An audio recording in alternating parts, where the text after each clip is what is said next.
The Warriors once led by 18. Heck, they led by 17 at the break. But this loss matches the biggest blown lead they've had this season when Brooklyn came back, rallying from 18 down at Chase Center. The Kings matched their biggest comeback of the season when they came back from 18 against the Dallas Mavericks back on December 30th. They lose 123 to 117 and get outscored in the third quarter 37-20 as that 17-point lead evaporated in just 12 minutes of action. And we're going to try to figure this one out here on Toyota Warriors Postgame Live with the Hall of Famer Chris Whelan, NBA champ Festus Ezeli. I am Bonte Hill. That's one of the most deflating losses of the season, if not the most deflating loss of the season, because everything was going well. The bench was rolling. They were passing. Wiggins was in his bag, but then the Kings were just too much, and they were relentless. DeRozan had a big night, and they lose on the front end of a back-to-back. Bonte, everything was going well for the Warriors. The bench was scoring. Steph Curry was assisting. They were taking care of the ball, moving the ball. Went up as much as 18 points in the second quarter. And the Warriors, all you have to do is be solid.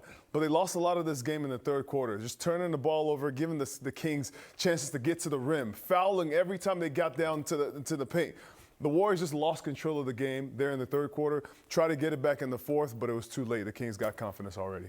I mean, just literally a tale of two halves. The Warriors dominated the first half. As you guys mentioned, they got by 18, up 17 at half. That all disintegrated in one quarter. The third quarter, they got outscored 37-20, mainly because of turnovers, giving the Kings life. And in the fourth quarter, it was nip and tuck back and forth the whole way. Last 3 minutes, the Kings took the game from the Warriors. A lot of good things happened tonight. I think if you watch how they played, It was winning basketball. They make 22 threes, 31 assists. But again, the turnover thing, which we always talk about, we talked about a pregame again today, that's what really cost them. Yeah, that third quarter, they were 1 of 10 from the three-point line, and that's where they blew this game here. But the second quarter, the Warriors were rolling, and we were all surprised, like, wow, look at Keith Santos off the bench. He scored a career-high 16 points. They go on a 14-2 run in the second quarter to take control of this basketball game where the bench scored 21 of the 41 in that frame. They shot 58%. The three ball was rolling. Heck, the Warriors were 14-26 from three in that first half, Fezzi. I mean, the Warriors were really moving the ball. They were getting to the cup. I love the fact that when they double-teamed Steph, he would find guys like right there and one for TJD. Everything was flowing right there, Bonte. This is what you want to see when you talk about Warriors basketball. Buddy Hield at the buzzer right there, Bully. And his whole former team, he was dancing and feeling good. Well, Sacramento Kings doubled Steph Curry all night long, and I thought the Warriors did a great job of being very aggressive the first pass out, whether it was to shoot that open shot, attack the paint. In turn, bench points was 53-18. So many great individual performances, but it was all for naught because of the turnovers. And you know what? The turnovers, the live ball turnovers are inexcusable. But the fact when you have a half-court possession, I'd rather have you miss a shot or throw it out of bounds because I can get back and set my defense. And once the Kings got rolling, they tied it up at the end of three at 85-85. They got their confidence. They're on the home court. So really it was the turnovers in the third quarter to get that game back even. And then they kind of lost a little bit of rhythm. And Steph, look, to his credit, he was really giving the ball up early. And I really like the fact that everyone was aggressive that first pass out, whether it be knocking down threes, which they knocked down 22 of them, but really moving the ball, attacking the paint, doing a good job of maintaining aggressiveness. Steph finished with 12 assists tonight for the Golden State Warriors with a double-double. Here we pick it up in the third quarter because the bench had outscored Sacramento's bench in the first half, 30-6. But then you come out at halftime. We all talked about it right after we got off the air. First 6 minutes of the third frame will be pivotal. What else? That entire 12-minute stretch there, Fezzi, was ugly as they committed 8 turnovers after committing just 7 in the first half. Bonte, give the Sacramento Kings a lot of credit. They really came out. The first 6 minutes, first off, they were getting to the bucket at every chance they got, so they took control there. DeMar DeRozan was just having his way with the Warriors there in the third quarter. On the post, from the three-point line, he just started to feel good there in the third quarter, and that's what you brought him there for. You brought him there to really bring some calm and some maturity, veteran leadership to the Sacramento Kings. Second, the Warriors didn't help themselves. They just kept turning the ball over, and it was really mindless turnovers. Like things where, a guy, you come off a pick and roll, you get double teamed, and you just throw it to open space, throw it out of bounds, stepping out of bounds. All these things took the Warriors away, took the air away from the Warriors, and gave it to the Sacramento Kings, who were already being the aggressors there in the third. At halftime, we said the Warriors were winning all the hustle stats, the rebounding. Points off turnovers 13-6, plus 7 Warriors. It wound up 27-16, a minus 11 in 24 minutes. That's pretty amazing. And I thought, once again, this is another NBA game where the 2-3 zone, I thought, had a huge impact on changing the momentum. Festus mentioned a lot of careless turnovers within that 2-3 zone. They attacked it pretty well, but I thought in the fourth quarter got real tentative, especially the minute Steph wasn't in there.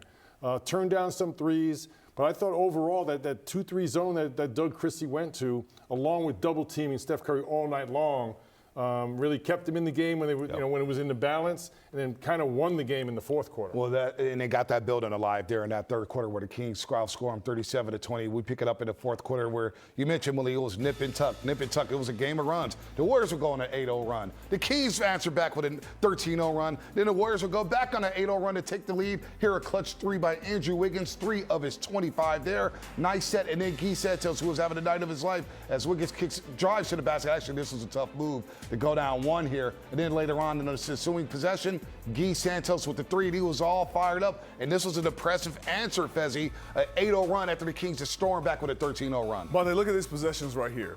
Easy pass, getting to the cup, easy pass, 3 right there. That was what was the formula for success for the Warriors tonight. But then we pick it up at crunch time, tied at 113 apiece. Another missed layup. The Warriors are the worst team in the league when it comes to converting layups, and of course they're the worst free throw shooting team in the league. Down 2, Steph was getting doubled off night. That's a tough shot right there. Not in rhythm. The Kings go down running. Next thing you know, they're up 4 after making a couple more free throws. Wiggins in the paint, Quentin post. Little hesitation. They call the offensive foul.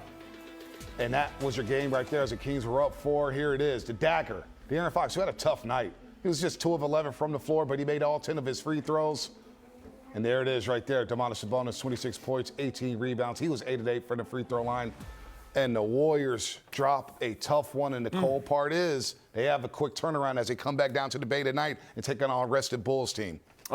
2 things. One of them is that call right there where Quentin Post is trying to pitch it to Steph, and he gets called for the offensive foul. Those are calls that you get when you are not the aggressor anymore. The Sacramento Kings became the aggressors. Defensively, they were out in the passing lanes. They were getting steals. And then they were running in transition. The Warriors gave up 27 points off of turnovers. That for the Warriors is a formula to lose games, because right now they've been struggling offensively. And this game was a game where it looked like in the first half they really got it together. They were moving the ball. They did everything they were supposed to do, getting rebounds, offensive rebounds, getting to the cup, hitting threes, 14 threes in the first half. But that third quarter lost a lot of momentum because not only did they turn the ball over and were not able to score, they gave points to the other team, and then the Sacramento Kings took it from there.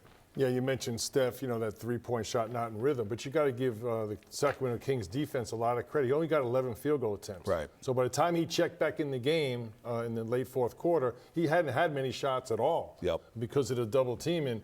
And I think, Doug Christie and the Kings, they did the old-fashioned, we're going to let someone else beat us. Right. And they were well on the way to making that happen, because you make 22 threes, 31 assists. All of a sudden, you got to start thinking maybe this defense is not working. They hung in there. But as Fezzi said, the turnovers in the third quarter, they're up 17. That evaporates in 12 minutes. And then to start the fourth, the Warriors started the fourth quarter 14-7. So they regained it, but then those careless turnovers against the 2-3 zone, a lot of them were runouts, a lot of them were live ball turnovers for easy layups, and then crowd got into it. And towards the end of that game, DeRozan, Monk, and Fox took over. And I thought Keegan Murray's defense on Stephen Curry was very impressive. That's a hell of a ball player right there. As we check out the Western Conference standings, the Warriors are still in 11th place. And then the free throws, Bully, you mentioned this at halftime. They were 11 the Kings were 11-12. They attempted 20 free throws in the second half, so they were the aggressor. Well, much like live ball turnovers, they're called free throws for a reason. They're free. But also, when you're down in double digits, it's stopping the clock. So you're putting points on the board, and the clock's not moving. You got to give credit to Sabonis. He hit all his free throws, 8 for 8 tonight. You got to give credit to DeMar DeRozan. I mean, Malik Monk. These guys were driving to the cup because they saw that their 3-ball wasn't falling. Make an adjustment. They made an adjustment tonight. The Warriors, on the other hand, their threes were falling in the first half, and I think sometimes that's fool's gold, Bonte, because when the threes fall, you become 3 happy. And I think they made more threes than 2s in the first half, and they fell in love with that game. But you have guys like like Andrew Wiggins who can get to the the cup. Dennis Schroeder is a guy who can get to the cup. Steph Curry was doing that as well and creating for others in the first half. I thought the Warriors lost that rhythm. 1 of 10 in the third quarter from the three-point line as they fell in love with that three and started missing a lot of them, not getting into the paint, and the Warriors lose a tough one to the Sacramento Kings, and they fall below 500 once again at 21-22. That is their second straight loss in this pivotal 9-game stretch. We're going to hear from Steve Kerr, the other side, here on Toyota Warriors Postgame Live. Toyota Warriors Postgame Live is presented by Toyota. Class-leading MPG and more hybrid models than any other brand. Toyota, let's go.